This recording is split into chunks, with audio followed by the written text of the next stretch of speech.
What's up, goblins? Give up all hope of appealing to adults on the internet and beg your favorite streamers for attention, because it is time to sell some games. You guys are listening to Super Despair World, the only podcast that starts getting in the spirit of Halloween at an appropriate time of the year. Summer's over. Darkness will soon envelop the land in the next couple days, and I guess that means we're going to be really into pumpkin spice everything for a little bit. But if you guys want to be spared from the horrors that await, there's a very easy way to do that. Oh, yes, there is. First of all, join our Discord. You can join it now for free. And there's no skin off your neck. Just hop in there, talk with the coolest people in the world, possibly. I haven't verified this. We're still working on a third-party verification system for everybody's coolness. There's a lot of background checks and shit like that, but you don't need to worry about that. You're not involved with that yet, but you know you could be. But get in there, hang out with everybody. We have a little Discord Q&A channel where you can ask us questions and we answer it on an episode, which, by the way, we need to do another one of those sometime soon, I think. Right? Yeah, I mean, we try not to be a little too self-indulgent, like, oh, people want to ask us questions like every 2 weeks or something, but you know, we're coming up around that time of year. I think maybe end of this month, maybe October, we'll see. Another Q&A episode, I think. Yeah, for sure. And we also have a suggestions channel where if there's a topic that you're dying to hear us tackle, we're always open to suggestions. If there's any topics you want us to cover, if there's any peculiar phrases you want me to say in a sultry voice, just leave a message in there and I'll think about it. Yeah, exactly. And besides the Discord, we also have a Patreon. That's patreon.com/superdespairworld. I keep saying that I'm not sure if that's a URL, and I still don't know for sure, but I'm 99.8% sure. I mean, it's in the video description. It's not a big deal. Yeah, you're gonna find it. You're not entering URLs by hand. What year is it? Is it 2001? No, it's 2024. But you can hop in there. You can join it for free, and if you want to drop us a sinister $6 every month or more, not only will you earn our undying love and respect, but you will also have access to some really banger bonus episodes where we originally thought these were just going to be us, talking shit incomprehensibly whenever we felt like it, but they've actually shaped up to be pretty solid, a very solid companion to the show. So if you like what we're doing here, you're definitely going to like those. So definitely check that out. Yeah, absolutely. And you know what, given the time of year, maybe we'll upgrade the sinister $6 to a spooky $6. I can do that voice. I'm Romanian. I have the Dracula pass, okay? I want you'll get your anus sub to our Patreon.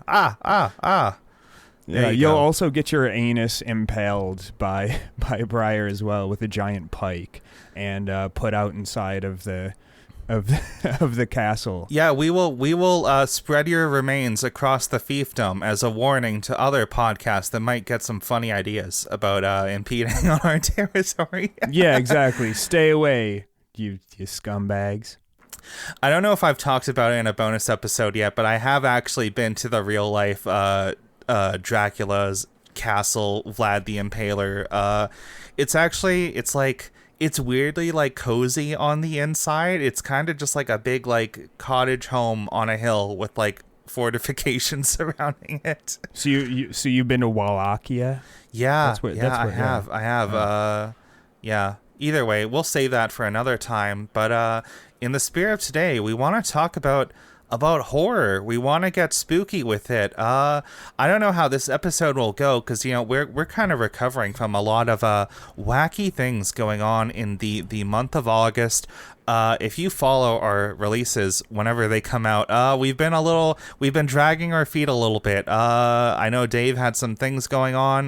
My birthday was this past weekend, and I was just like, I don't really feel like working, but we're getting the ball rolling again today, and this is one of those episodes where I feel like we kind of just want to riff on like art and media and making stuff on the internet for a little while, because it's just interesting. And I don't know how well these episodes do, because I feel like most of the people who are here for like long form content of that sort of deal, it's like, oh, you want like a nice, well polished essay, which you're not getting on this show. But maybe we'll just like, I don't know, we'll get the ball rolling. Horror, Dave. What do you think about horror in general? Are you a big horror head? I'm not a big horror head, honestly. I appreciate the medium. I did watch a lot of horror stuff when I was younger. My parents would allow us to rent VHS tapes when we were definitely too young to watch this type of content. I actually just watched of a film that I watched when I was probably like 11 or something, called Sleepaway Camp. Have you ever watched Sleepaway Camp? I don't think I've seen that one. I know somewhere in the tabletop RPG Twitter, I think somebody made like a game inspired by that movie a while ago, but I haven't looked into it either. It's like a summer camp where some bad shit happens, isn't it? Yeah, it's really weird. It's very campy, and the ending, no pun intended. Yeah, yeah. Maybe that's where the term comes from. I don't know. Probably not. But I think it's a gay thing, but whatever. Okay, well, well, not exactly, but I was gonna say I can't reveal the really shocking part of it without spoiling the film. So I would definitely recommend watching this movie with a bowl of popcorn, the substance of choice that makes you happy. Hopefully not like meth, but maybe like a lesser version of meth. Maybe like a lower amphetamine. And take your Adderall before seeing this movie. Yes, absolutely, because it's pretty well, I'm not going to say it's hard to follow, but it was there were some seminal memories unlocked for me revisiting this with a friend of mine.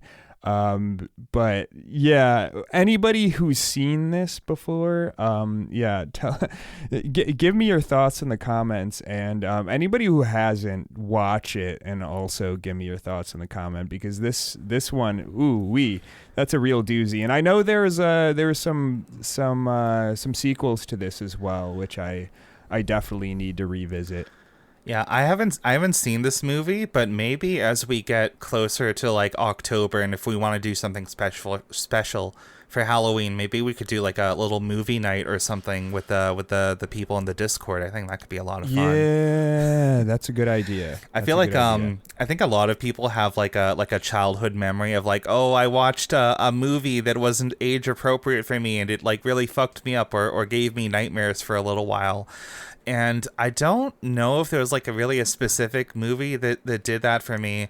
I remember when I was a teenager, I had a friend who was like really fucked up about like clowns and shit like that, because they watched It, like the Stephen King's It, when they were like way too young for that shit.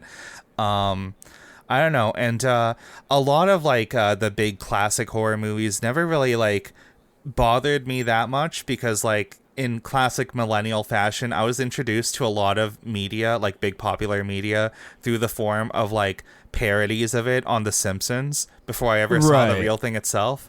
Like, well, also, yeah, most of us were watching live leak videos when we were like 9, so it's like, oh, this is fake. Whatever. Yeah, that was my introduction to short form horror.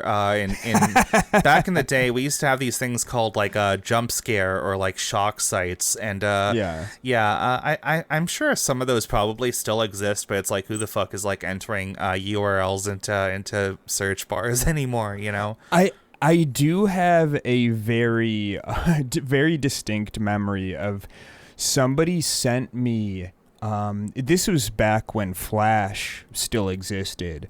Somebody sent me this thing, and it was a Flash animation, although it didn't seem like an animation at first, but it did play like a little bit of music, and it was like a Where's Waldo thing. So like, it's like, you have to really squint and lean in close to the monitor. I'm really squinting. I'm looking. I'm like, where the fuck is Waldo? Like, I don't see him. And then it's like a jump scare thing, and I definitely remember like.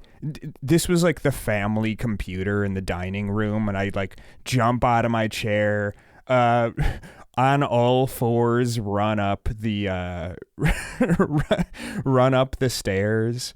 And I'm pretty sure my sister came out and was like, "Yo, what the fuck?" And I was like, nothing. That's fine. Everything's good." It's really funny thinking back to like the childhood logic of like, oh, I watched this video, now a monster is going to get me, but surely I can just outrun it and I'll be safe if I hide under the blankets on my bed for a little while or something like that. As long as you're running on all fours, that's fine. If you're running on two legs, it's no good. Yeah, exactly. When I was a little kid, I remember the first, like, my family moved around a lot, but I have a lot of memories of the first, what I consider my childhood home or whatever, the place I lived in when I was in most of elementary school.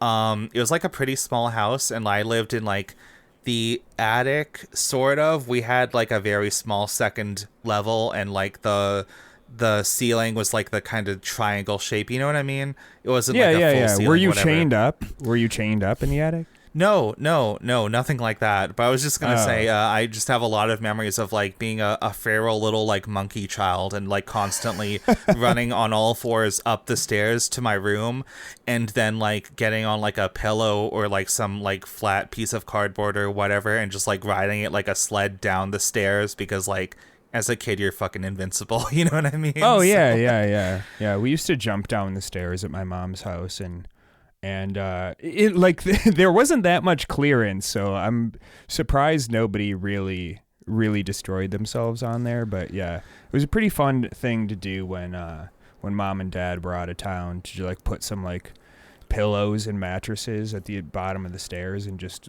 leap off there. Yeah, I am like surprised I'm still alive today, honestly.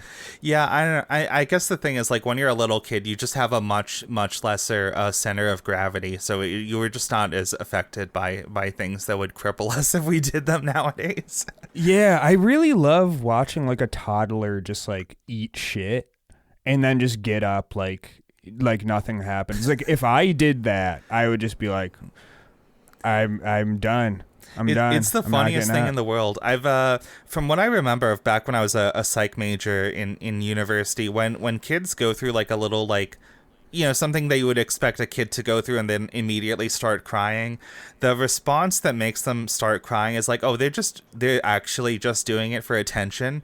Whereas like if you turn your back and pretend you didn't see it or something, like a lot of the kids will just like, oh, I'm fine, and then they'll just get back up or whatever. So I don't know. It's just an interesting thing. Well, also I've noticed that when like a kid eats shit, they'll be fine, and then they just go about, and then like the people around them are like, oh my god, he just fell down, and then the kid's just like, what's happening? And then they start crying. It's like, no, the kid was fine. Yeah, they're getting upset by your reaction to it, right?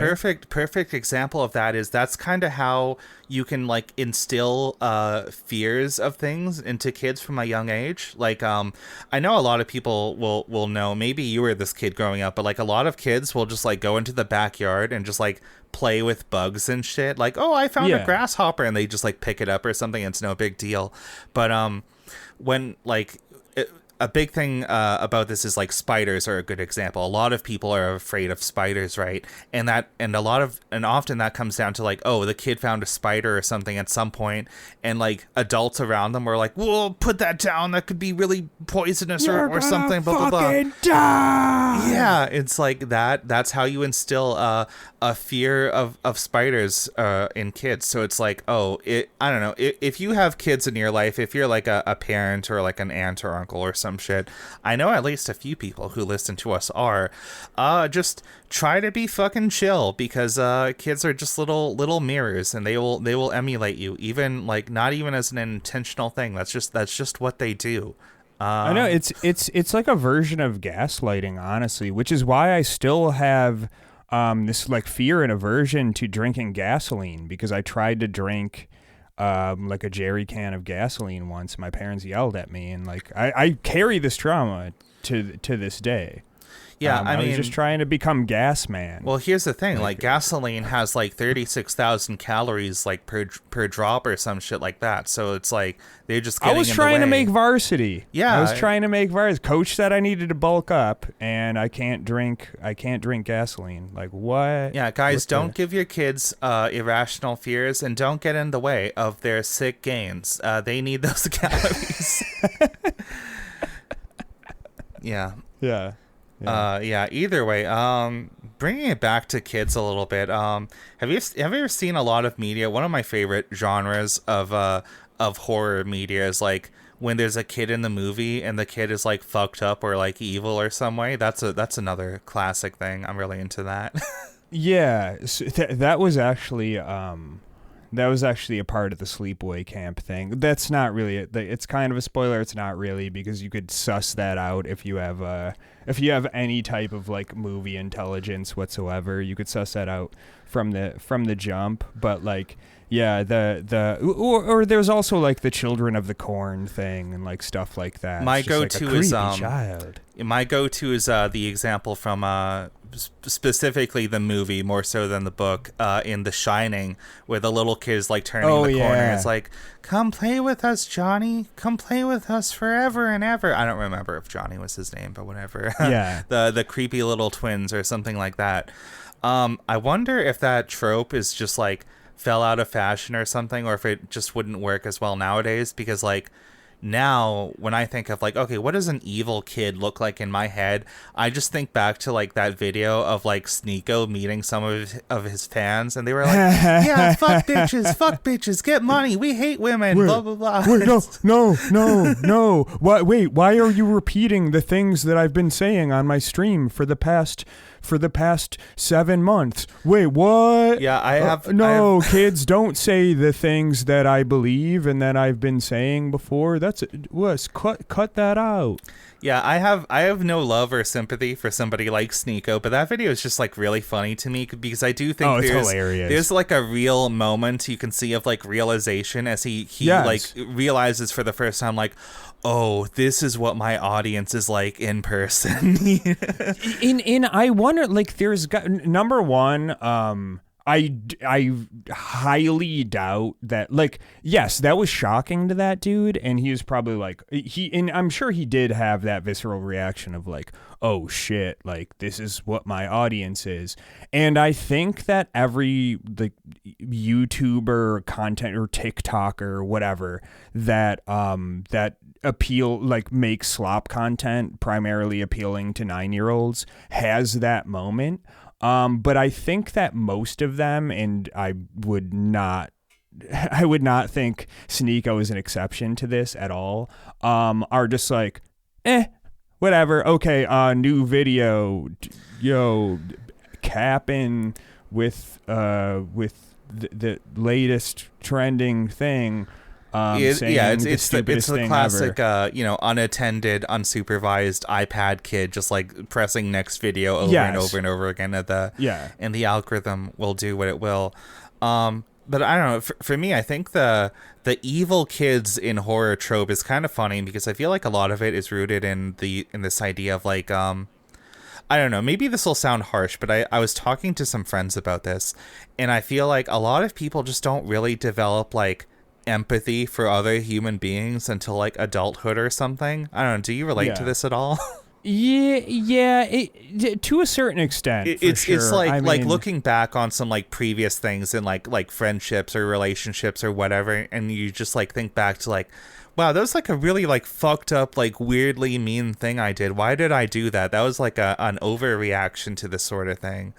Yeah, for sure. I mean, yeah, like you definitely see that more in like elementary school and like middle school kids and stuff, where they'll just bully somebody for like no reason at all. Mm-hmm. And in some of them like never get over that, and they just bully people. Like, I think the reason for like an 8-year-old to just be mean to somebody and like a 20-year-old to be mean to somebody for no reason. The former is just like, I'm just exploring what it is to be human, and I felt like doing this. And the latter is like, you need like counseling, like bad, because you're acting out in like in a very negative way. Yeah, when it comes to kids, like they can often be like weirdly honest about it. I feel like I don't know, when I was a little kid, I was both in the role of both the person being bullied and also the bully to other people at different times, often, you know, in like the same year. I don't know, kids are weird like that. And I think a lot of that, and like even to this day, I feel like a lot of my humor is rooted in this idea of just like something just like pops into my mind and it's like, oh, I want to see what happens when I just like say this out loud. I'm just going to see what the reaction is. And like, you know, as an adult, you learn to get that under wraps a little bit. But I don't know. I think, at least speaking personally, I still have a bit of that personal impulse or whatever with this whole like evil kids thing. And like, you guys will see why we're getting into kids later in this episode. I think back to some of the things I did as a kid, apparently, and my mom tells me about this memory she has of like, I was like a toddler at the time, and like this is like before I developed memory, so I have no memory of this, but I was told that apparently when I was like 3 or 4 years old or something, we apparently had like a cat or something like that. I don't know why I say or something like that. It was a cat. We had a cat. I don't remember this. Or some other cat like some feline adjacent entity that just shared the house with us. No, it was a cat. I just say this because I don't remember having this pet or whatever. But my mom would tell me often, is like, yeah, apparently when you were like a little kid, you would often just like pick up our cat and just try to drop it down the stairs. And I was like, wow, that's really fucked up. Why would I ever do something like that? Yeah, but I don't know. Kids just are that way sometimes. Yeah, I mean, you're exploring your surroundings and stuff. I mean, the older you get, the more it's like you should have been regulated a little bit. But yeah, I mean, for really young kids especially, you can't just like you can't just fault them for doing things. Like, I mean, like if I was in a sandbox game, and just like, you know, seeing what's going on, don't really have any compass as to what's like good and bad. I mean, if you drop a cat down the stairs, you see what happens. Maybe the cat starts flying. Maybe it scratches you in the face. Like, I mean, yeah. And just to be clear, guys, don't drop your cat down the stairs. Like, don't do that. But I'm saying, like, if as a child, I feel the need to stress to our audience that I do not have any other instances in my life of being like weirdly cruel or something to animals or whatever. I know that's like a big red flag to people. No, I was just like, I was like a 3-year-old back then. I don't know. I think I was just like, oh, the cat is like a big fluffy pillow. I want to toss it down the stairs or something. And to be clear, we're talking about like 3 years old or something like that. If you're like 10 and you're doing that, your parents, like, they're doing a really bad job. And I don't know if I had object permanence at that age, so don't get up my ass about this, guys. Yeah, I think you know that like hurting a fucking animal is not good at that age. Maybe there's some asterisks there. I'm not really sure. But, yeah, I mean, what I do know is that, like, a tendency to abuse animals does correlate with, like, doing really, really fucked up shit later in life. So, maybe keep an eye on that, folks.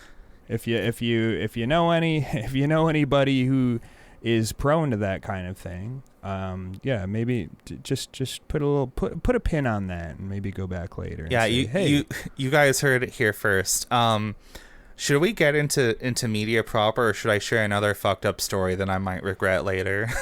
Well, you have to share it now. I guess I do. I think back to another good example of like things I did as a kid that were like fucked up, and like I don't look back on like, oh, like, I don't know, it was a bad thing to do, but there was a time when I was like, I want to say like 7 or 8 years old, which is like, I don't know, maybe I should have known better at this time, but I was visiting my cousin's house over in Vancouver, and I had two cousins. Both of them were girls. One of them was like 4 months older than me, so basically around my age. We were pretty good friends back then.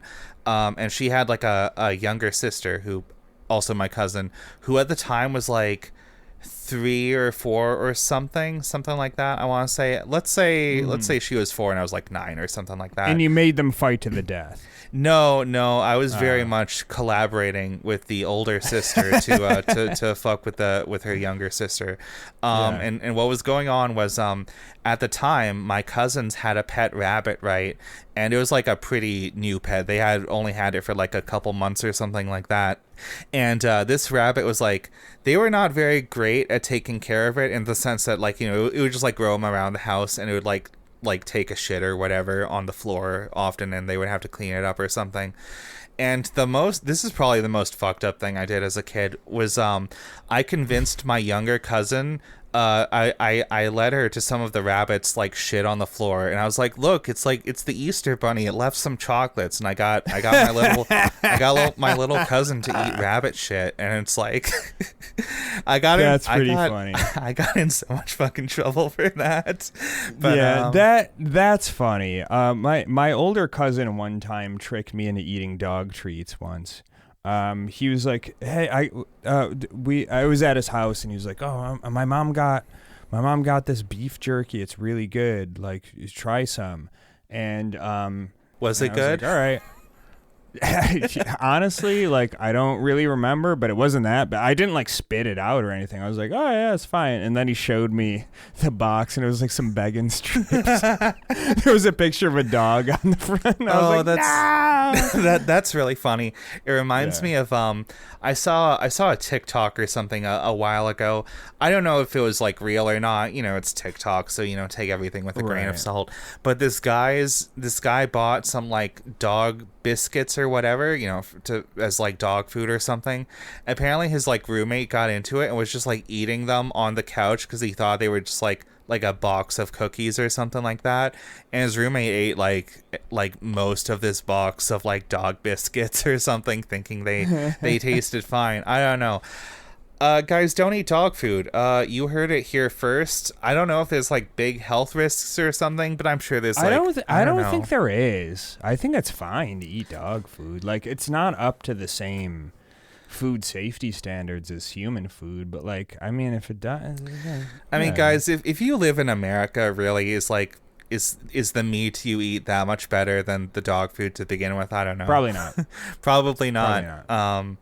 I've said often about this friend I used to know who was in like Washington State, and he used to cross the border often to visit his girlfriend here in Canada, and he would tell me about like, yeah, it's like night and day going to McDonald's in the US versus Canada, because up here we have like actual regulations about using real beef or some shit like that. I don't know, I haven't been to McDonald's in a long time, but, the beef is the thing that's actually the most like regulated across the board. It's the other ingredients, and like the buns and the other ingredients that are there's some sus shit going on there. I mean, I will say that like after eating McDonald's in Asia, I would never even consider eating it here anymore. It is night and day, man. Holy shit. Like, the only foreign McDonald's I've ever had was when I was in Europe, in Romania. In fact, this was not too far from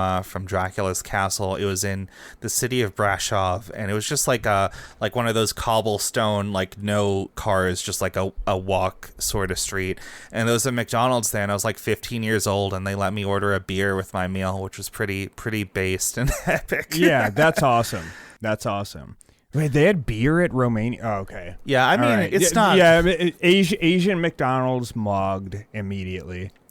I mean, it's not like amazing beer, but, you know... Well, no, it doesn't matter. You're drinking beer at McDonald's. Okay, that's cool. That's cool. And like, cool. I was like 14, 15, like, I don't have any fucking idea what good beer is at that age. No, for sure. It's, I mean, even they don't even do that in... Well, in Japan or Korea. I doubt they do it in China either, but... Yeah. Maybe to shift gears a little bit, because we are like half an hour in, and I feel like we've been bullshitting a lot. This is a very like bonus style main episode so far. If you guys like what you've heard so far, check out the bonus episodes. It's I like was just this, thinking the same but thing. less hinged, and less well audio bounced. Anyway, to bring it back to horror, I was asking you if you're a big horror head, and it's fine if you're not. I will say I am very big into horror in a lot of ways. I don't want to like pretend I'm like a big film person. I haven't really subscribed to any streaming service in the last couple years because I think they're just all going to dog shit and it's very expensive or whatever. But race to the bottom. Yeah, and I know a lot of people will be like the classic like Simpsons like comic book nerd, like, if you're a true horror fan, can you name the name of this character in the 1987 blah blah blah whatever? And it's like, no, I can't do that. I'm just not a big movie person. But I appreciate horror aesthetics. I like a lot of the themes of it. To me, it's just like, I think horror is some of the most like interesting art that people can make because like when people talk about art, they have this very like kind of consumery sort of idea of like, I want art to be like pretty and beautiful and I want it to make me feel good and I want it to be like nice to look at or something like that. And there's nothing wrong with liking that sort of thing. I like plenty of like bullshit fucking like slice of life, no plot, just good vibes sort of anime or whatever, which is I'm not gonna defend it, but whatever. But I don't know, for me horror is like really interesting because it's just like media that's like kind of intentionally it's meant to bring out like negative emotions that we normally try to stray away from, right? It's like, it explores the more dark or disgusting or just like fucked up parts of reality. And I think that's just like an interesting thing to explore artistically. There's a lot of it that I don't really like. Like if you're talking like movies, I'm not really into the whole like torture porn genre. Like I never really liked the Hostel movies. I think it's just those are like I'm fine with like slashers like Scream and that's totally different Camp, which I brought up earlier. That's like a slasher film. Yeah, I'm not a horror head. Maybe somebody can correct me on this, but that's what I assume is like a slasher. But like like Saw and Hostel and stuff like that. That is like the gore torture porn genre, which I think like, I mean, this is a no judgment zone, because we never judge anybody negatively on this podcast ever. But like, I think if you're really into that, you gotta like ask yourself some questions like why. Yeah, why don't you have a seat? Why don't you answer a couple more questions? Why are you here? Why are you watching this? I don't think it's that bad, but it's like, I mean, I'll just like put my cards on the table. I don't watch that stuff because I just don't have the stomach for it. I see those things playing out on the screen. I'm like, I don't want to see this. This is a little too intense for me. But it's not like I'm universally opposed to gore or anything. I like plenty of slasher movies or whatever. Because in a lot of ways, like slashers are often very like campy and over the top, and they have kind of like goofy characters. And it's like, oh yeah, look at this dumbass. He's about to get like murked in the most horrific way possible. But it's very like it's all around these climatic moments, right? Like, the slasher villain appears and they really fuck up the characters, and it's like 1 minute of really intense like horror and violence, and then back to setting up the next big payoff scene like that. Whereas like in torture porn movies, it's just kind of just like a slow grinding unpleasantness that just gets worse at times and doesn't ever really let off. But it's like I don't know, it's just not my thing personally. But not to spend the rest of the episode talking about my own, preferences or whatever. I just think, art and media that's not meant to be like appealing, or stuff that's like intentionally unpleasant to experience in however many different ways. I think it's cool. I think it's neat. Yeah, like art in general is supposed to evoke some sort of emotion, some sort of feeling in you. And for some people, I think like they seek out these like very visceral emotions of like discomfort and fear, I guess. Like into that, I say, if that does it for you, that's fine. I'm with you in that camp. I've seen those movies before, like I don't think I'm traumatized by them. It's just not something I really want to like experience that much. It's just it doesn't really do that much for me other than make me feel uncomfortable, I guess. Mm-hmm. Which I mean is something. Like you feel something. It's so I can't discount that as an art form. It's just not something I seek out, I guess. Yeah, especially because, like, with torture porn in particular, it's kind of intended to be, like, kind of realistic. Like, the realism is why it's so viscerally, like, disgusting and uncomfortable to experience. Whereas you could have something, like, on a similar level of, like, violence and gore. Like, you could watch, like, fucking Chucky the doll, like, rip out somebody's, like, small intestine and then, like, use it like a skipping rope or whatever. And it's like, okay, that's a similar level of like fucked up, but it's like, okay, fucking haunted dolls are not real. Chucky is not real. This is like there's something silly and campy about this to begin with. Well, my Aunt Ethel will argue that point on you. She says she had a doll back in '71 that you could see it opened its eyes once in a while. She was also a massive cocaine addict. So, no, I'm just kidding. I don't have an Aunt Ethel. I know there's a lot of like haunted artifact museums or whatever. They have like, oh, this is like an evil haunted doll that we have to keep behind a glass case or something like that. And I'm like, okay, that's cute. I don't know. Cards on the table again. I'm not a spiritual person. I'm not a religious person. I don't really believe in any of that stuff. So to me, all this stuff is just like, oh, look at the little antique behind the glass case. Isn't that like charming and novel or something like that?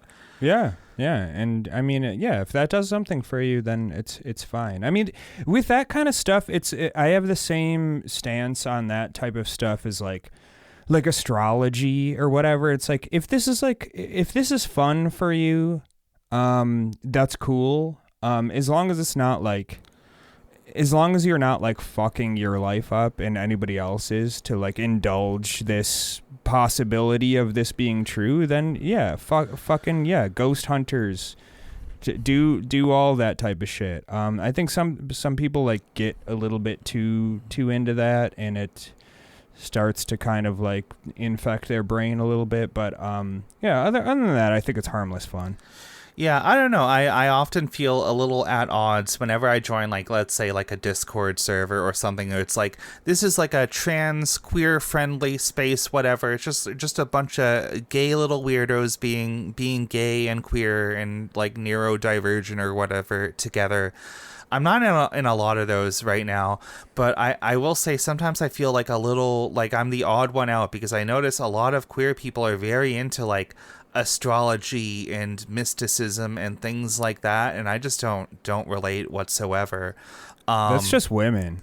Yeah, it could just be the whole women thing.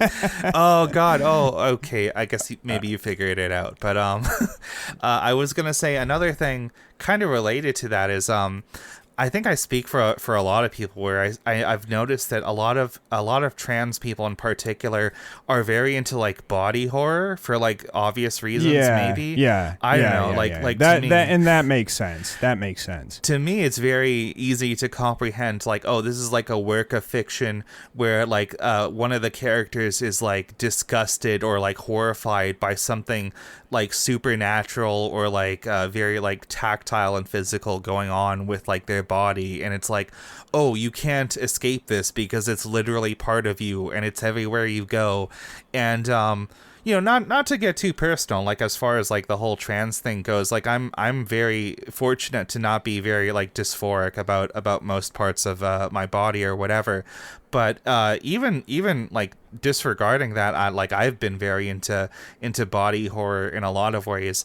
I've done illustrations that kind of fit into that for the show at different times because I just think like, I don't know, it's just if you spend enough time like working on art and illustration and studying the body and human anatomy, shit's just cool. It's interesting and it's neat to like get into art and like display it in a way that's like fucked up or different or like surreal and off-putting in different ways. And I think, I don't know, that's really interesting to me. Yeah, for sure. It's jarring, and I'm not like particularly obsessed with that, but I mean things like Akira, like Princess Mononoke, which I don't know if that, I mean that falls into the category. Oh, Akira's great. Like yeah. the scene where he's like, you know, fucking like ballooning up and he becomes this fucked up like sludge monster that just like fills up the entire arena and everything. That's clearly some body horror. I haven't watched Mononoke in a while, but I know like he had the demon arm and then it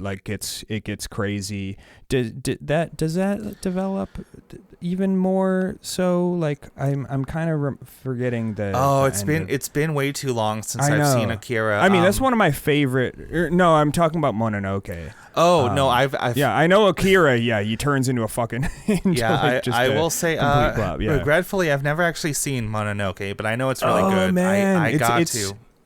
Well, I was gonna say, like, I'm saying it's my favorite Ghibli movie, and then I'm like, wait, what happens at the end? I don't even remember. I haven't watched any of these in a while, guys. I'm sorry, but I do remember it being my favorite out of all of them. Yeah, there's I mean, if we're getting into the realm of anime, there's a lot of stuff I'm really into. This past year has been the year of me watching a lot of things that like I meant to see for a very long time, or like a lot of people probably just like grew up with or something. In the past year or so, I watched Evangelion for the first time, and that's not really explicitly a horror series. It's kind of hard to describe, but there's a lot of like elements of body horror in there with like the angels and like, oh, they're being like dissected for science, and like the whole thing about like, oh, the Evas, you think these are like big fucking robots or whatever, but it's basically like an organic life form that's like made out of, you know. I would argue that it is, and one of the reasons I thought Evangelion was very like, it had like a visceral reaction to me is how like weird and grotesque the angels were, where it's not just like anthropomorphic alien 1 and anthropomorphic alien 2. It was just like all the angels are like weird, just weird. They're fucking weird. Like one of them's a fucking triangle. Like one of them's just like, I love the fucking triangle one. That one is my favorite.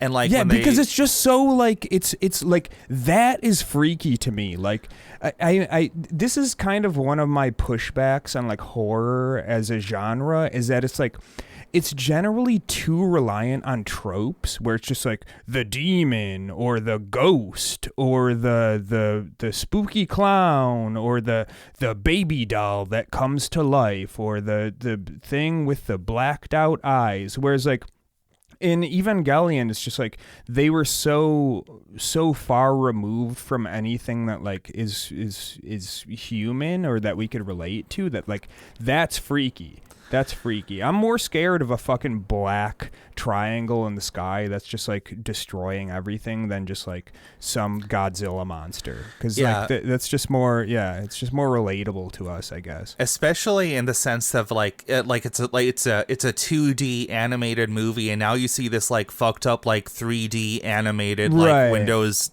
XP fucking looking thing. Yeah. Like a screensaver ass monster just like fucking up the city. It's really cool.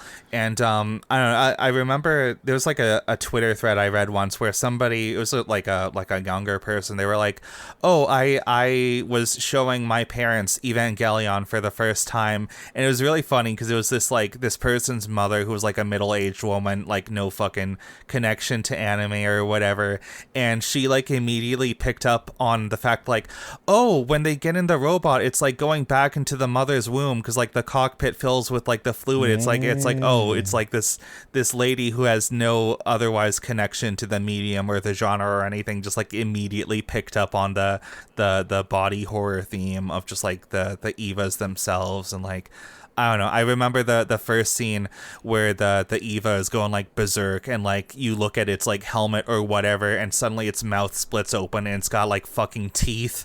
The robot has fucking teeth and a mouth, and it's fucked up, and I love it.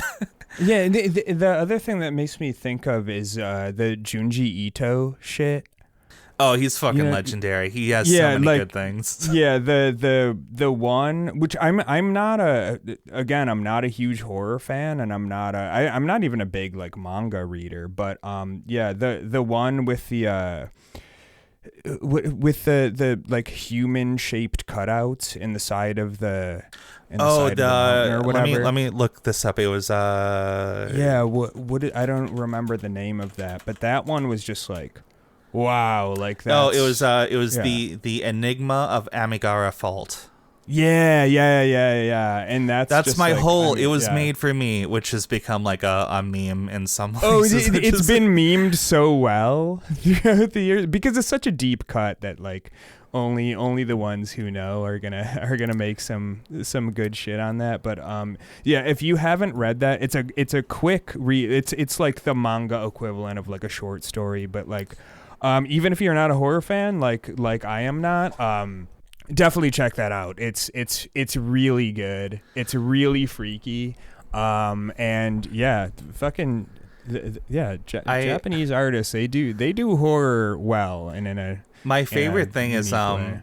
don't know, maybe this episode will go long because we're really bullshitting, but I just have to share it because I just really like horror, guys. Okay, one of my favorite things is, like, if you've ever seen Junji Ito in like, interviews and shit, he's, like, the most, like, mild-mannered, just, like, happy, very chill sort of guy. There's, like, a YouTube series he did once where I think it was, like, a Japanese TV thing where they just got him on for an interview or something, or, but basically the idea was people would submit different like videos or things they found on the internet to have Junji Ito react to them and give his opinion as like a horror manga artist, like, oh, is this scary or not? And it was just very funny just watching him like react to like jump scare bullshit on the internet and being like, oh, that's very scary, yes.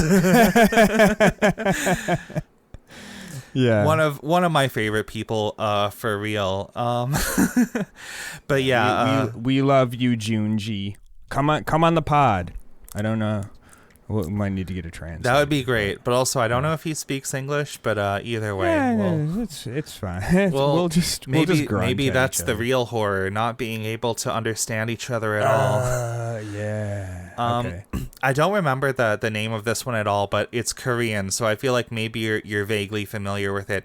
Have you ever seen this thing? It's like a Korean webcomic thing where instead of like multiple panels, it's like you just scroll down and the story goes on, and it's about this like woman coming home from work in like the big city or something, and she encounters this like fucked up like Korean demon undead thing, and like if you scroll down far enough, suddenly your web browser will like force the page to go down and like jump scare you to like the bottom part of the image. Oh man, that's cool. No, I haven't heard of that. I'm gonna try to find it. I will share it for you, even though I guess like I've ruined the surprise, but like it's a horror thing, so go figure. It's like a jump scare moment. But I like with art in general, I love when the medium is used to further the like whatever intent is Yeah, there by it's the like author, a and yeah, it's like a And very that's long yeah. it's like a very long, like 20,000 fucking pixels tall image. It's you just scroll down the page. Anyway, either way, Yeah. I guess there was like a big idea I kind of wanted to explore in this episode, and I guess the point we've been building up to so far is like, I think a lot of people have like some exposure to horror, and you know, there are some like classic horror movies that like everybody's like familiar with or whatever. But for the most part, I feel like, I don't know, is it crazy to say that it's like kind of, it's not really mainstream. It's kind of like a niche thing to be like a big horror person, right? I would Maybe? say so. Yeah, I would say so. I mean, like there aren't like, other than once in a while there's something like, I don't know, like the It remake or like Annabelle or something, or some really like bullshit like Scream remake. Like, wasn't there like a Scream remake like relatively recently, and it was bullshit? I think so. Again, I'm not a big movie person, but I know which I mean, like it doesn't matter because it, like, all of these things I'm mentioning are they're just Hollywood cash grab. Oh, good example. Good example, reboots. maybe. Yeah. A couple of years ago, when I was sub to Netflix, it's not as big now, but Stranger Things, that was a big thing. It's like, it's got some horror elements to it. I think there's definitely a lot of parts of that show that I would consider to be like horror. I agree. Yeah, Stranger Things was probably the most like original recent horror thing. I mean, there's things like Get Out, but I would argue that's more of a thriller than like horror. Yeah, but maybe what was the other Jordan Peele movie that's more horrific to me? Us. Have you seen Us? I have not seen Us. You gotta see Us, man. It's so good.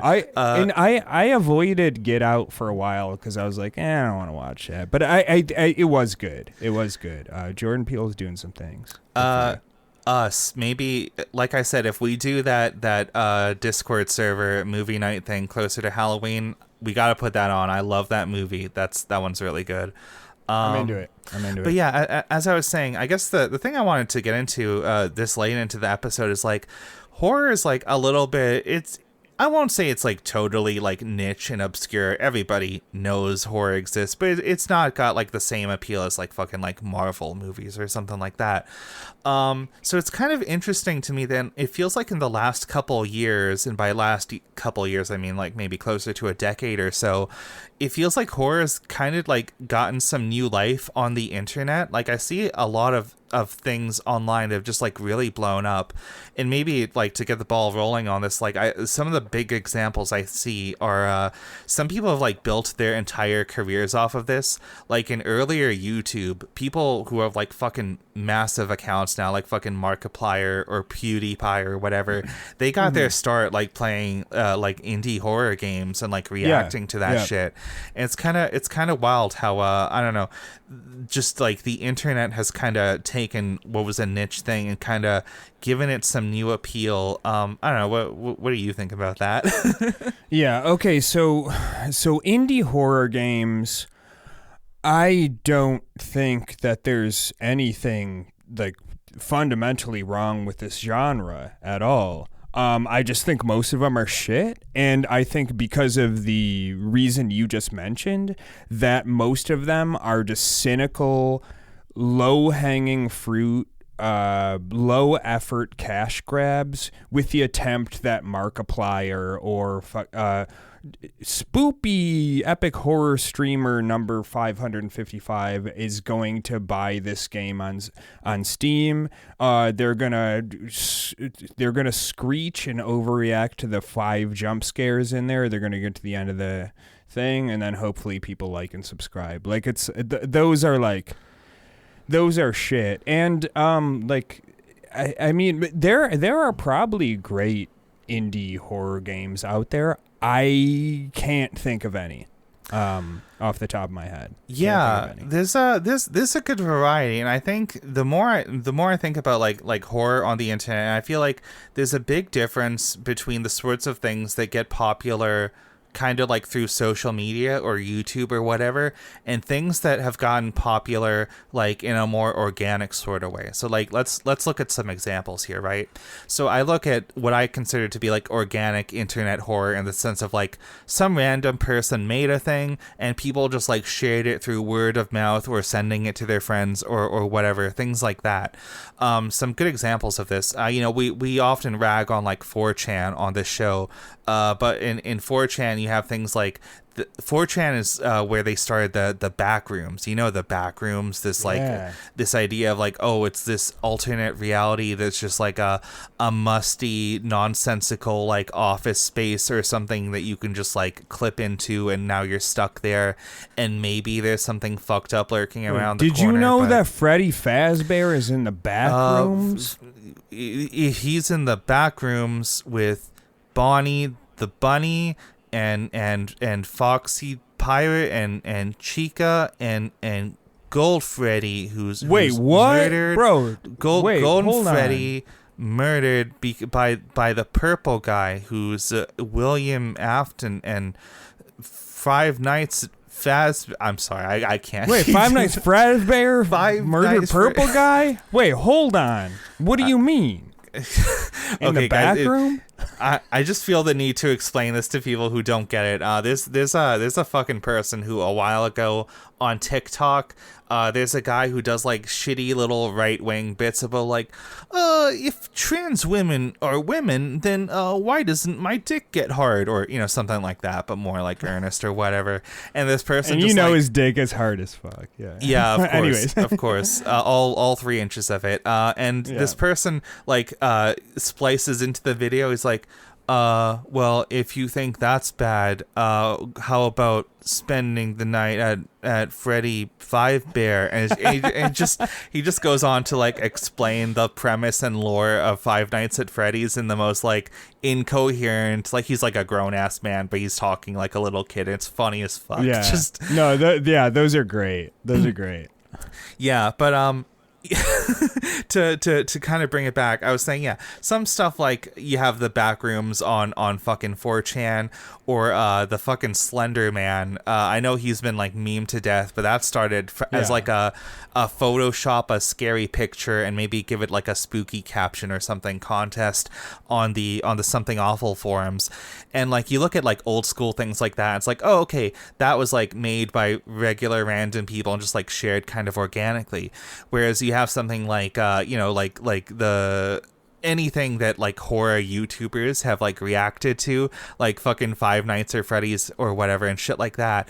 And it's like, oh, it feels like a lot of these things, I'm not gonna doubt people and say like, oh, you guys don't actually like this stuff, because I do think these things are like genuinely popular. I do think a lot of people like actually like them, but it makes me think about like, would this horror media be as big and popular if not for the algorithm and all this like unrelated stuff surrounding the way that it's like distributed, right? Because like I agree. Yeah. Like you look at the examples I brought up of like back in the day, there's a lot of really sloppy cheap cash in like streamer bait sort of horror games nowadays, but I think the game that both Markiplier and PewDiePie kind of really blew up off of was Amnesia: The Dark Descent, which was like an actual video game made by like a dev studio with like multiple people who are like paid to do it. It's not like an indie sort of thing.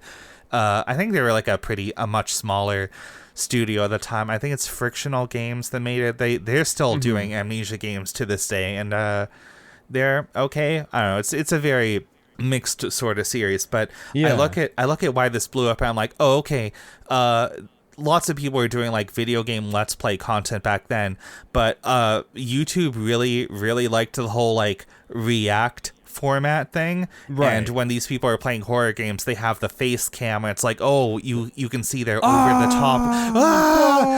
It's like in the YouTube algorithm loves a wide open mouth and all of that type of shit, and like I don't know where that comes from, but like this is a pretty widely accepted thing with all these big YouTubers who are making thumbnails or clips or whatever. There's just like overreaction, wide open mouth, your face like in the front of the frame, reacting and going crazy. Like people like this.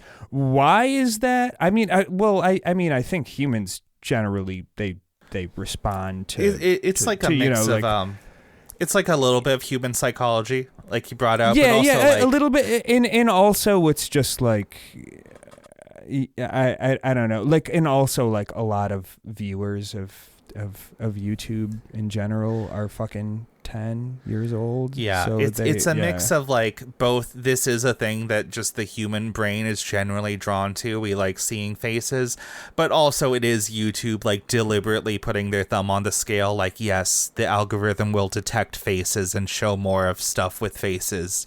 So it's like it's a bit of both. Yeah. But yeah, like I said, horror, one of the reasons I think it took off was, the let's play horror face cam sort of stuff. I also think there's many cottage industries on YouTube for like making a more digestible, like passively consumed version of something that people don't have to experience themselves. So for example, like you look at like a YouTuber like Wendigoon or something like that, and I'm not going to give my whole opinion. There's a whole like people have different vibes on Wendigoon in general, but as an example, one type of video that Wendigoon does a lot is like, I read this book, I'm gonna talk for like 2 or 3 hours about the things I liked in this book and what happened in the story and moments and whatever, and explaining the plot and all the themes and things like that. Yeah.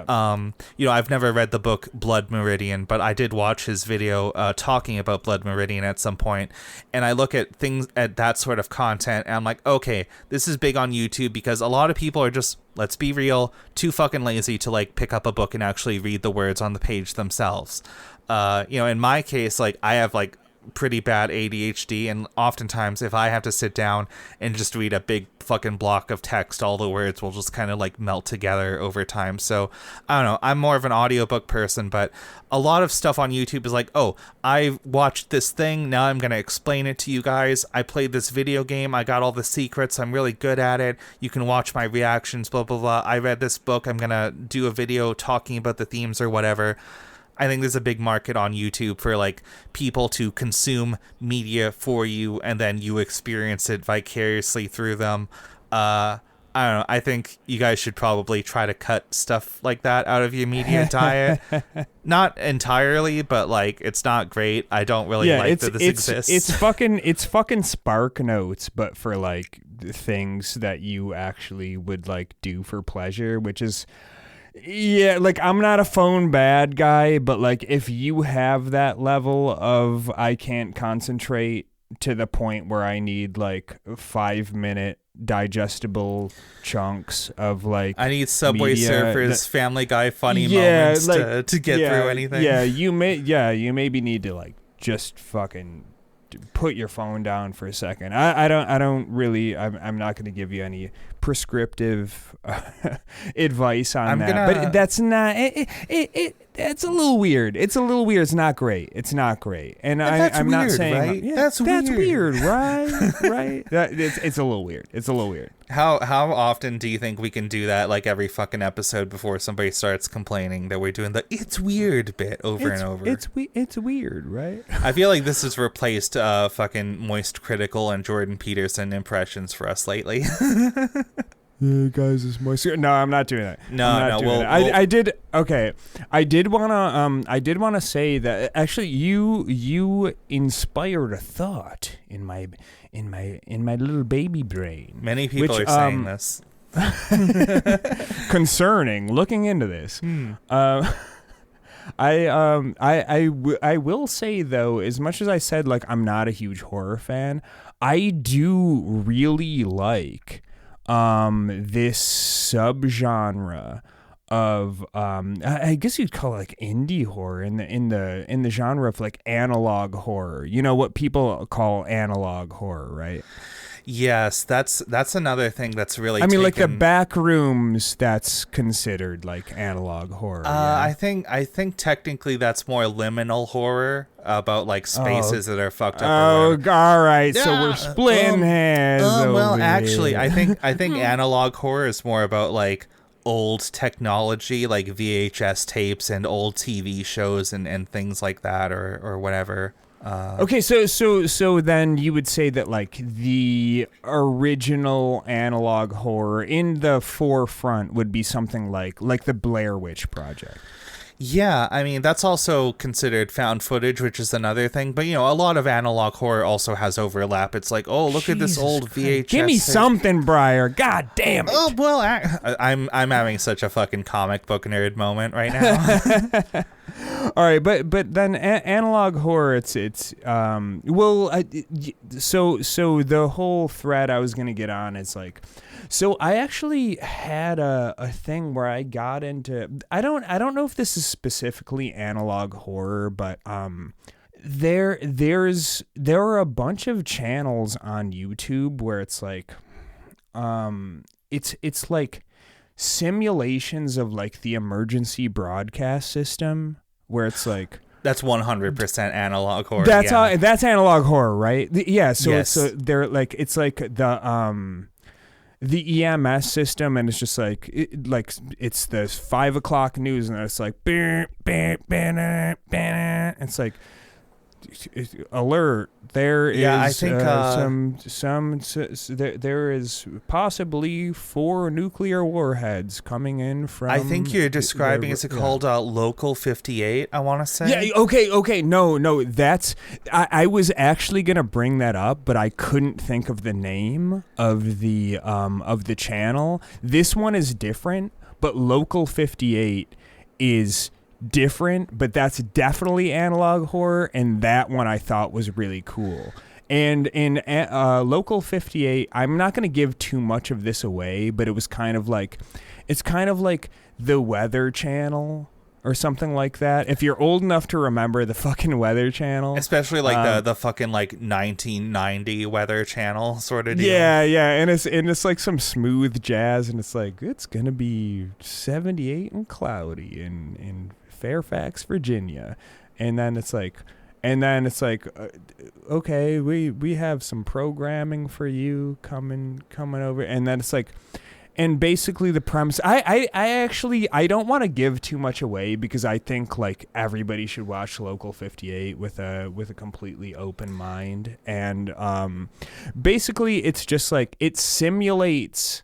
This and the EMS ones it simulates you just being some person watching TV at like 2 a.m. And not knowing any better, and then it's just like they show you things, and it just gets more and more weird, because it's either like the emergency broadcast system is like, okay, actually, like we might be ending broadcast soon because shit's getting crazy here. It's just like here's some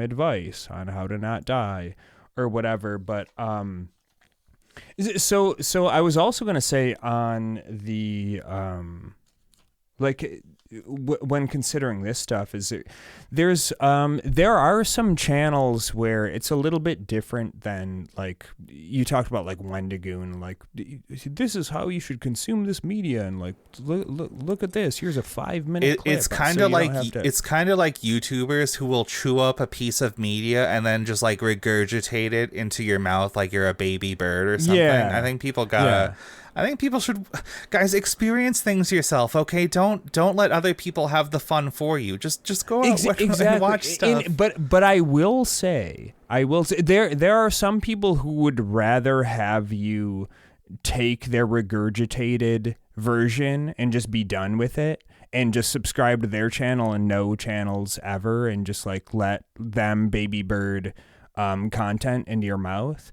But there are some channels that are into this like weird stuff, like analog horror, and like all these weird, like maybe lesser known channels, and stuff with like ARGs and stuff like that. Which if you don't know what an ARG is, it's an alternate reality game where it kind of poses as like a real website or a real YouTube channel, but actually it's kind of just like there'll be like a website, and then if you look at the website source code, there'll be like some numbers, and there'll be like a puzzle, and maybe you can like go to a place in real life, right, and there'll be something, it's like it's a whole thing. It's right. And I think though, like ARGs are cool as fuck, because there'll be like YouTube channels that are just like, hey guys, and they're all sharing information. Somebody's just like, oh, I cracked this code, and if you put this into a hex editor, it puts out this ASCII letters, and it says to go to this place, and then like, and everybody's working together to kind of like crack this thing.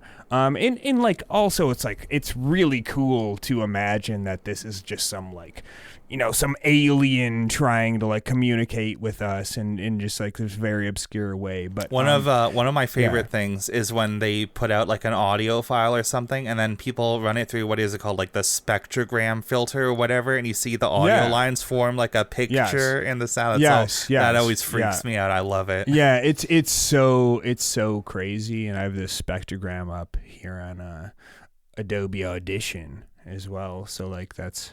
So if you want to send me one of those, we gotta slip something fucked up into our podcast audio. We just have to speak in the most like specific way ever, so that we can like put some like help.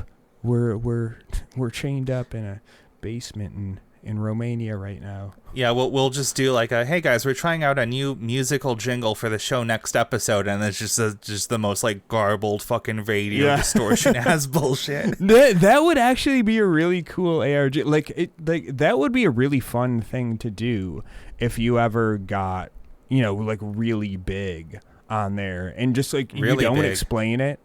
Yeah. If you were in fact inflated, like that would be really if we get cool really big and round at some point.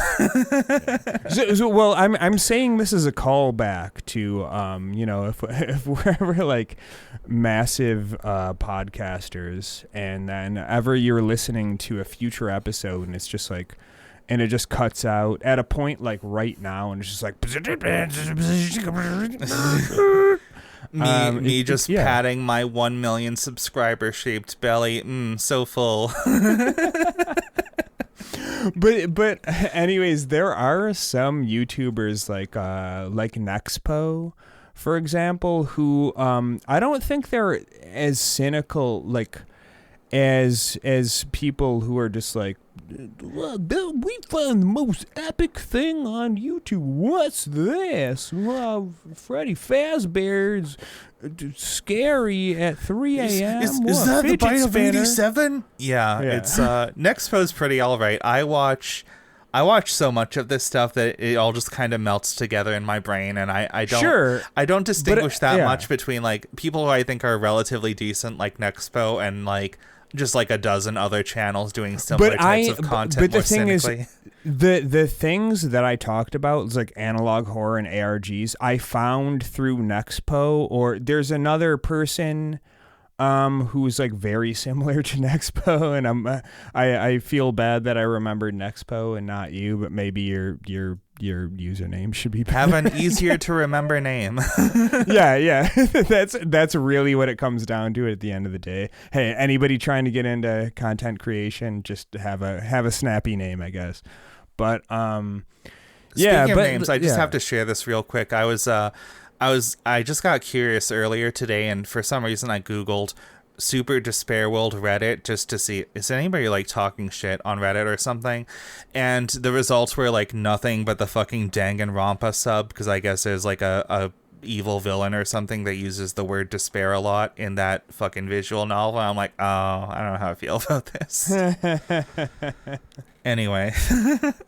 Yeah, that's all I have to say about that. Oh, I think analog horror is cool. ARGs are cool, and you can have a media dissertation channel that doesn't make me want to reach through the screen and kick you in the face as hard as I can. Yeah, absolutely. I watch a lot of that sort of content on the internet, and I think I am comfortable calling it content because it does feel like it's very easy to digest and it's meant to be consumed. Although I don't know, content is kind of a dirty word in this house, but I don't like disrespect the people who make that sort of stuff. I'm guilty of watching it. None of us are truly free from content or slop. Or whatever, but anyway, I was talking about how it's like interesting the ways that horror gets popular on the internet, and you look at like these genres like liminal horror or analog horror, and at least if your YouTube algorithm looks anything like mine, you see this stuff like pop up constantly, and like. Again, I don't want to imply like, oh, nobody would be actually into this stuff if not for like social media or the algorithm or whatever, because I look at this media and I think, oh, okay, it is clearly speaking to something that appeals to a lot of people. But at the same time, I feel weird because it's like you have the reverse side of this where, yeah, a lot of people are kind of making like just like bullshit like asset flip games or whatever stuff like that's like streamer bait or whatever or things for people to react to, where it's like, oh, the goal of making this media was not to produce something good that stands on its own merits. It was something made so that like somebody like PewDiePie will play it, and then like a million fucking like 10-year-olds will like immediately buy it for $2 on Steam. Well, and then on top of that, a million PewDiePie wannabes will be like, oh, this is the trending game on Twitch.tv right now. Now I'm gonna play it, and I'm gonna do the exact same react and jump scares so that I can be epic, because that's how you become epic on Twitch.tv, is just like do the same thing that this other streamer did, because surely they're gonna watch you do the same thing as the other streamer did, because that's how it works, right? Just do the like, guys. I just want to give you a piece of advice. If you ever want to be a streamer or a YouTuber, just do the exact same thing that a more famous streamer did, and then you'll be as famous as they are. It's that simple. Just copy people verbatim. Don't put an ounce of your personality in there. Just be them. Wow, that sounds great. Why don't we do that? Hey, have you heard that Freddy Fazbear was in the back room? Freddy Fazbear's Pizzeria Bonnie. Anyway, yo, that's epic. Wait, what? I'm looking at another side of this too, where I feel a little more conflicted, right? Because I look at some things that I consider to be genuinely like really good pieces of media, right? Like earlier you were saying you couldn't really think of any like really good indie horror games. There's a series I really fucking love. You've probably heard of it. It's called Fear and Hunger. There's 2 of these. It's like a JRPG immersive sim sort of deal. I don't know if it was made with RPG Maker, but I know it's very like an RPG Maker top-down sort of style. I know what you're talking about. Yeah. I think these games are wonderful. Well, they're also very, very horrific. Literally all of the fucking content warnings on all of those games. But these games were like released a couple years ago, and for a long time they were pretty obscure. And I think one of the big reasons Fear and Hunger took off is because there were like a couple different YouTube essayists who did videos about like Fear and Hunger is a masterpiece and here's why. I'm sure that's literally the title to one of them, but I don't remember who did that specifically. There's like over a dozen of these long videos, and you know what? I agree with, pretty much everything put out in these videos. I love this series. I think it's amazing that, a big YouTuber was able to talk about it and get people into it. And now, the developer of these games is like pretty fucking successful as a result of it. But I feel conflicted, and like this is one of those things like we can only really speculate on. We can't really like know for sure.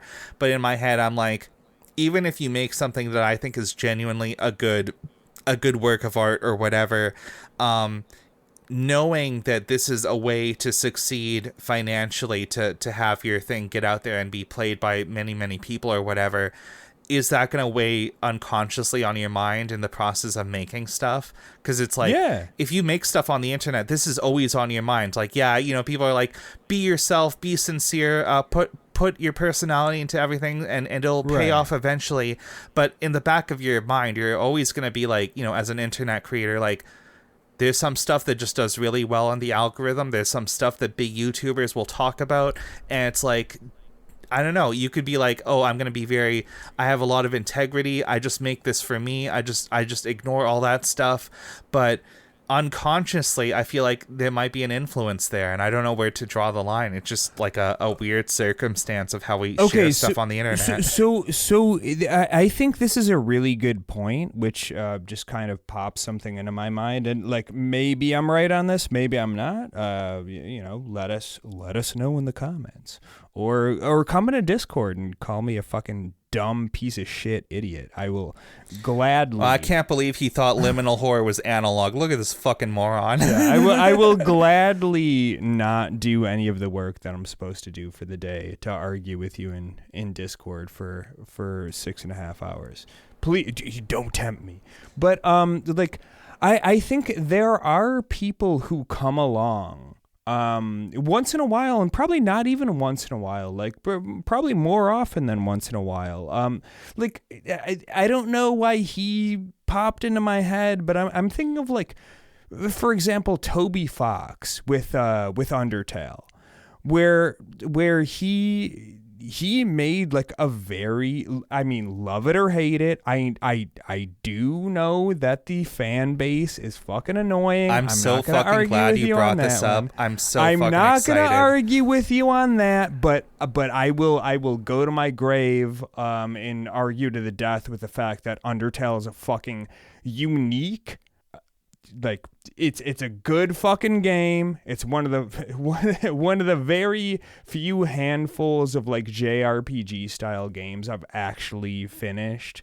And you gotta hand it to the dude that he handled like everything. He did the art, he did the making the game, most of the music. Like, come on, you gotta hand it to this motherfucker. Toby Fox is a genuine fucking is renaissance man. Genuine okay? fucking G. He earned every single fucking dollar he made. And I'm sorry that you have Reddit communities that are so annoying that they turn people off to this game. And if that's the only reason you're not playing Undertale, give it a shot. And if you're not into it, I'm not gonna call you a fucking idiot. I'm not gonna say you have bad taste.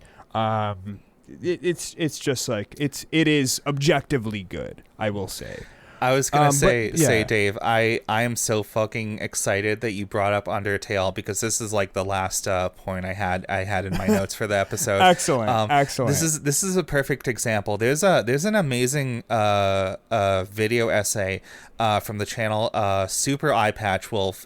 He also did a video about Fear and Hunger, which is great too. I think his video on Undertale.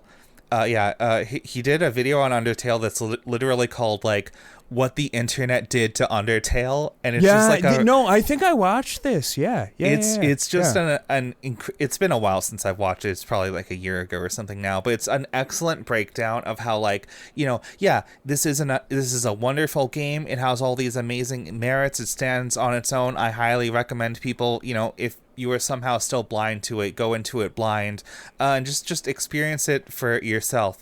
But also full agree. But also, like, Undertale blew up and was just like such a fucking huge, insane media phenomenon. I think it's been like 9 years. I think it came out like 2015 or something like that. So I was still like, shit. Yeah.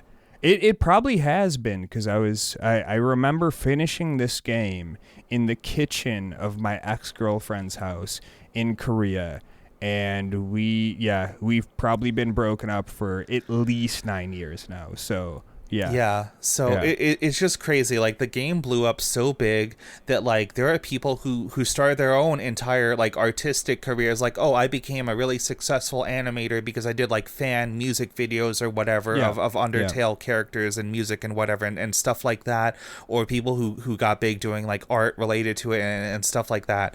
And it's a really fun and also kind of horrifying exploration of how like fandom on the internet gets out of hand. And like, once you kind of release something out into the world, you are effectively, like, no matter how big or like small it ends up being, you are kind of like giving up ownership of it to a small degree, right? Like, we can talk about like artistic ownership, where that's a whole topic for another episode. It does, yeah. But when you put something out there, it takes on a life of its own. You don't really have control over what people do with it at that point.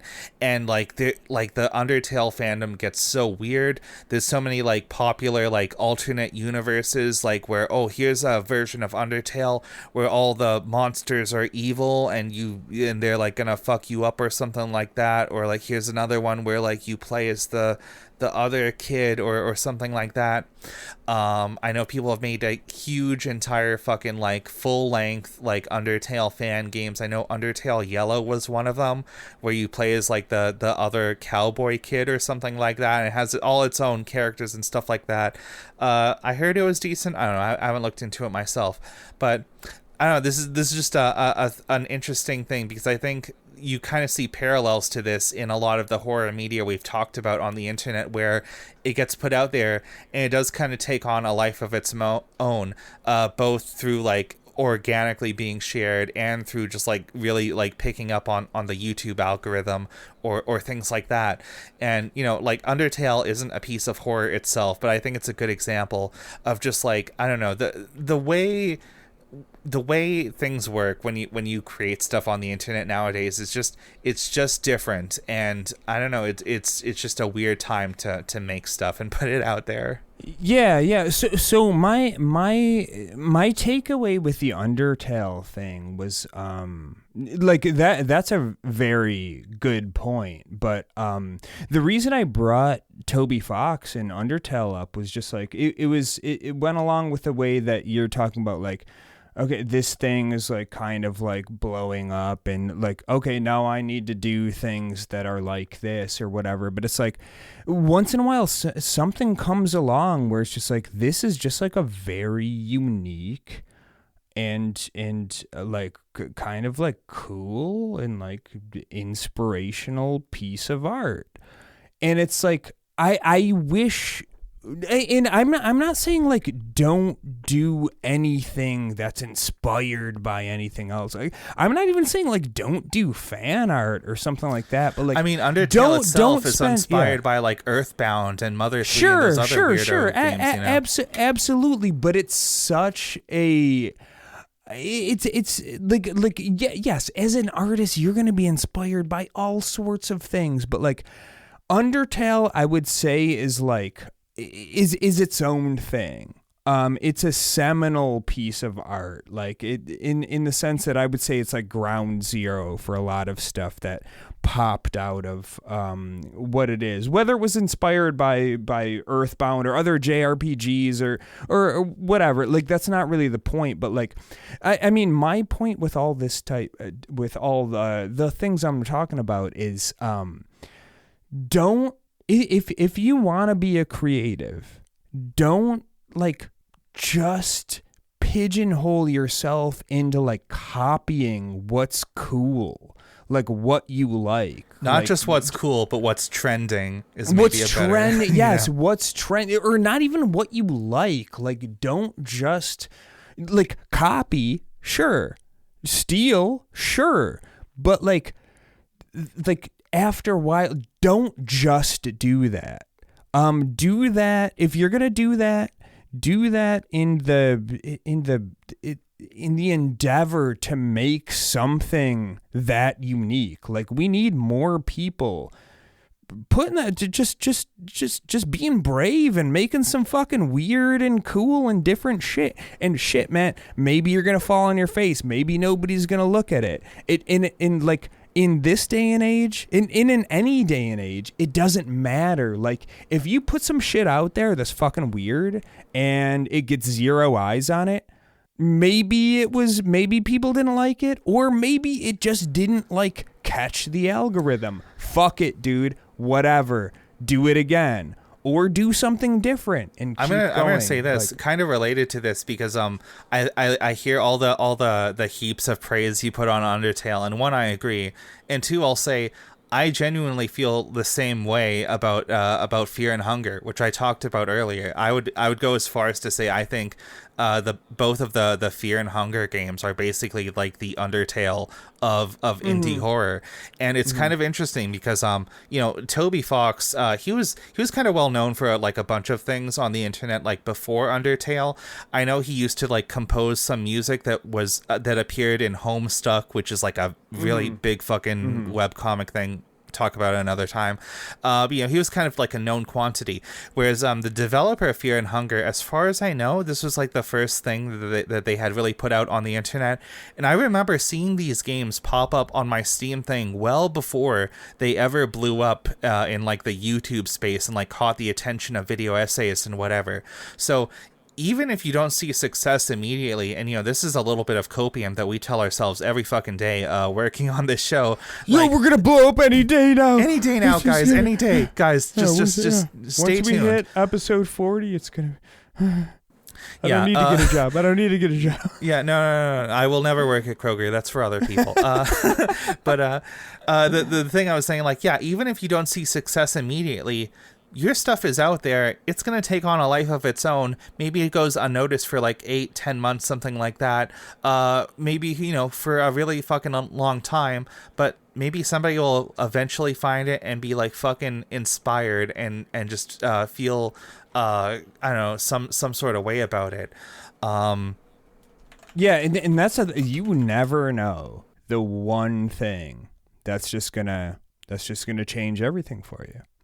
There's another good Yeah. example of this. This is a very peculiar example. So there's a game called Mighty Jill Off, and if that sounds a little suspect, it's what it sounds like. It's like a side scrolling, I want to say, like indie game where you play as like a like basically like a lady gimp. It's like a very like BDSM sort of deal.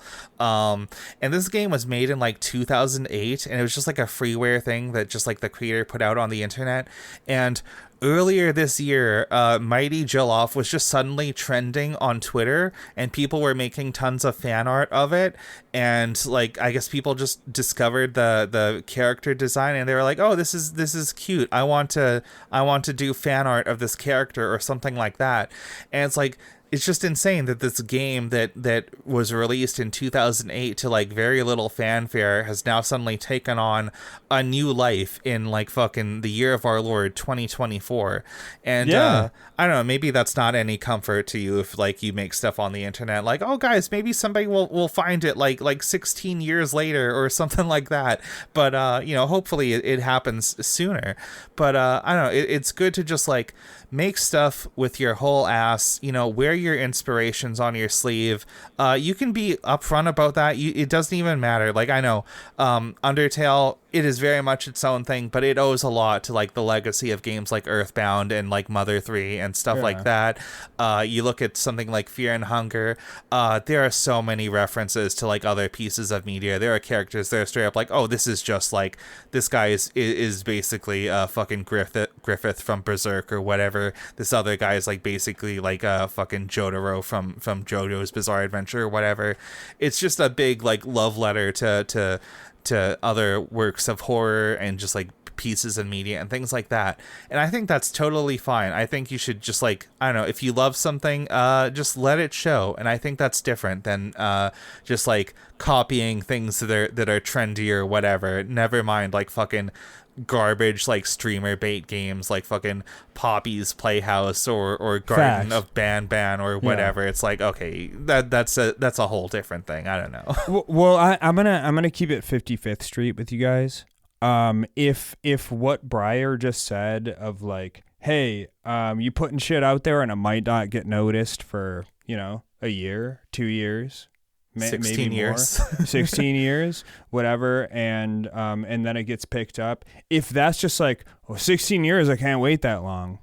I just gonna give up. Then you don't want it. Like, just go get a job at Kroger, and just spend those 16 years. I don't know, playing other people's games and watching other people's YouTube videos. Like, then it's fine. It's fine. And that's fine. And I'm not even saying that to like be condescending. Like, that's fine. But if you're not willing to plant some seeds that might grow later, then I don't think then you're doing it for the wrong reasons. Because the people who want that fucking that return tomorrow, they're the ones who end up making like Ask Reddit AI voice threads with like Minecraft parkour with Subway Surfers and Family Guy clips on TikTok. And like, if you're doing that shit, fuck you. Like, I have nothing to say to you other than fuck you. You don't deserve to be on any of these platforms. You fucking suck. You are shitty. You're probably not making that much money. Maybe you are. It doesn't matter. Either way, get a fucking real job and grow up. Because that's just ass. Dave, have you heard? Are you familiar with National Novel Writers Month or NaNoWriMo? No. Okay, No. whatever. So it's like, okay, NaNoWriMo is like every November, it's like, oh, here's like a contest or whatever, write an entire novel in 1 month, and there's like a whole community around it of like writers like encouraging each other to like take on this big project and get it done. Recently there was a controversy on Twitter where it came out that like the organization behind it put out a new policy saying, hey, we're fine with AI if you want to use AI in your work, because they took on like a sponsor with some shitty tech company or something like that, and they had the nerve to be like, actually it's classist and ableist if you look down on your fellow writers for using these things. Oh my god. Maybe we'll talk about it. Maybe we'll talk about more in another episode. But I bring it up because there was a perfect response tweet I saw to this where somebody made the point in words that are more perfect than I could have come up with. They said, if you feel like you need like these tools to make something, you don't want it badly enough. And more than that, you aren't actually entitled to being a successful creator. Nobody is, you know? So that's the big thing that really stuck with me. You don't, nobody's fucking entitled to that. You have to work and suffer for it. I mean, you're ruining the spirit of this contest as well, which I think a novel in a month is like, that's a bad idea. Maybe a short story. I'm with that. A novel. I mean, it's like, basically like the creative writing equivalent of like a game jam, right? I'm sure it helps people, but like you said, the whole spirit of the contest is like the community coming together and other writers encouraging each other to like, hey, just like fucking make this big sprint, finish your work. Let's all do a daily. And that's what thing. It should be. When it turns into a contest, it's like I'm gonna keep it $1.55 with you guys. I've done one of these for like a make a song thing, and I used some shit that I already had kicking around, but I finished it. Like that's cool. I don't actually know to what degree it's a contest. I know it's just like a thing people do in November. I don't know. I don't take part in this. The only writing I do is for tabletop games, and I'm not even published yet. So I mean, I guess I think community like get shit done things are cool. But that's besides the point. If you're using AI for any of these, like, fuck off, man. Fuck off. Yeah, fuck off. I don't know. It just sucks. Here's my take. Here's a hot take. Wait for it. Sit in your seat. Fuck off. Just fuck off. Go play in traffic and pray that you end up in your favorite anime. I don't know. Maybe I feel like we've gotten kind of long today, but I kind of want to end this episode on like a disgustingly sincere note, and just kind of talk about just like making stuff in general, and this whole idea of like you have to want it badly enough. And I think about like the stuff I make, right? Like I work on art. I've been teaching. I'm a self-taught illustrator or whatever. I have a really big tabletop RPG that I've been working on for anywhere between 2 to 10 years. There's a complicated history behind it. I'm not going to get into it now. I have all this other stuff going on. The past year or so, we're coming up close to like 1 year of doing this podcast, and I feel like I feel some kind of way about that. And it's just kind of crazy. But the point is, I make a lot of stuff. I put out things on the internet, and I'm not always great about it. Like sometimes I will often go like weeks where the only thing I draw at all is like the cover for whatever podcast episode we just recorded. And I'm making efforts to do things more often, but I still think back to this idea of like wanting it badly enough and like why I make things in the first place. And I think back to like being a little kid and like, I had this compulsion to just like draw like silly little drawings and go through like hundreds of sheets of like printer paper when I was like in like not fifth grade, like when I was like 5 or 6 years old. That's probably like closer to first grade or something. And I feel like throughout my entire life, I've just been haunted by this feeling of like, I have to make something. There's like a thing, an idea, like a story, an image, something, whatever, that exists in my head, and I have to make it real. I have to take it out of my head and place it into the real world and make it a thing that exists. And if I don't do that, I feel like I'm killing myself. Like I'm gonna do something, I don't know, fucked up. Like I will feel like this inner turmoil, like my life will just fall apart, and none of this will have been worth it if I don't act on these urges to make like the creative bullshit that I just like can't help but come up with real. And that doesn't mean, I'm like some giga hyper motivated, super like well disciplined artist or something, because I'm fucking not. As much as I'm trying to improve on that, but it's like people talk about like, oh, I'm an industry artist and AI is taking over and I can't get employment at Riot Games or some bullshit like that anymore. And I don't want to sound like I'm not sympathetic to people losing their jobs, but when I hear people talk about like, well, I do art for a living but now I can't do it anymore, and it's like, I just don't fucking relate, because for me, and maybe this is like high and mighty, because like I don't pay the bills with my art yet, and who knows if I ever will, but I feel like if it comes to the point where I'm fucking homeless and I'm broke and shit, I'm still going to want to do art, because again, I'm haunted by this feeling of like, I have to fucking do this or life doesn't have a point. This is just the curse that I've been saddled with in my life, and I have to make stuff.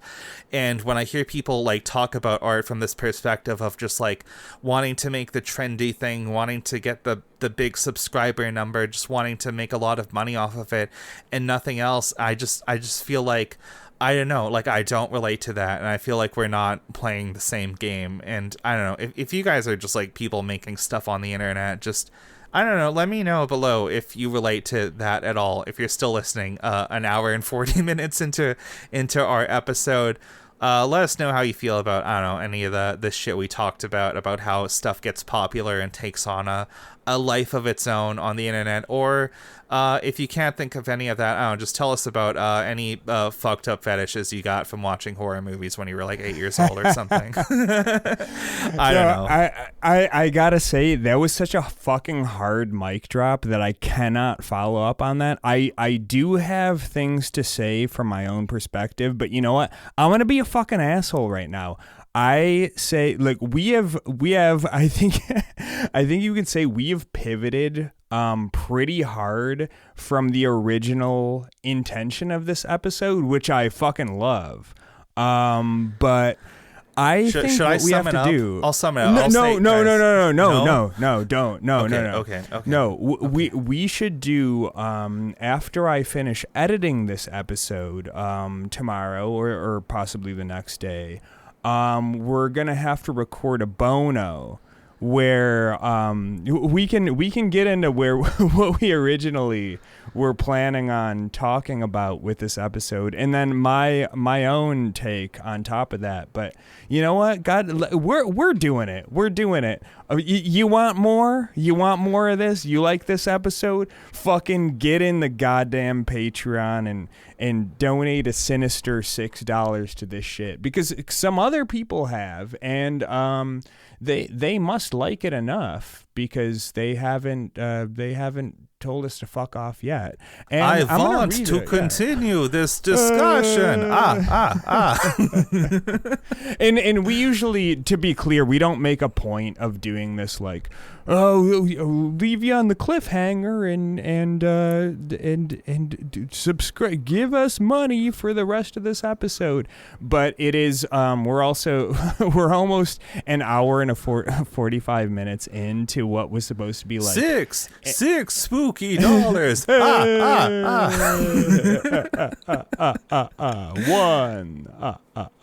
two, six.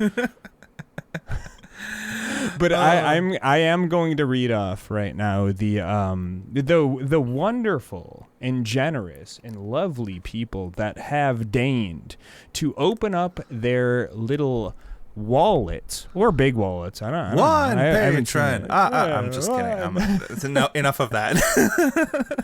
to give us their sinister six or more. Which I'm gonna read them off right now. We have Braid Zero, Dimbus, Weasel, Nick, Nilly, Heresy, Protagon, Clam, Shalom Guy, Trash Bins, Trevor Stilson, Walker, and Woke Baby. We continue to be incredibly appreciative of all of your support. We don't expect any of this, but we hope that that you're feeling good about what we're doing. I mean, we are. And I am compelled by yeah. the ghost of good content to do this show no matter what. So thanks for chipping in and making it easier. Yeah, you're not gonna make us quit without this, but this definitely makes it like this definitely kicks us in the ass to just like do our best job. I will say just before we close out, man, I remembered it was like 20 minutes before we started recording today. I was like, dog, I feel like shit. I don't know if we can do the episode. Maybe we should just do this tomorrow. I feel like death tonight. And hey, here we are. I think this was a great one. So there you go. Yeah. I mean, it's always tempting, but yeah. I mean, this was a great fucking episode. Maybe we should like only do this when we're just like not feeling it. I think. Yeah, maybe suffering was the key all along. I don't know. I honestly think this is one of our best episodes, which is kind of like, yeah, we didn't really plan too much out. We'll just see where it goes. Probably be like a 50-minute. All right, Dave. Let's toot our own horns a little bit off mic once we're done. We're still recording. Oh, that's true. All right. Yeah. No, we tried. We tried. Oh, never mind. Was this the bite of 87? Okay, thanks for listening, guys. We'll see you next time. Yeah, fucking A. Good fight, good night. 1 hour and 45 minutes.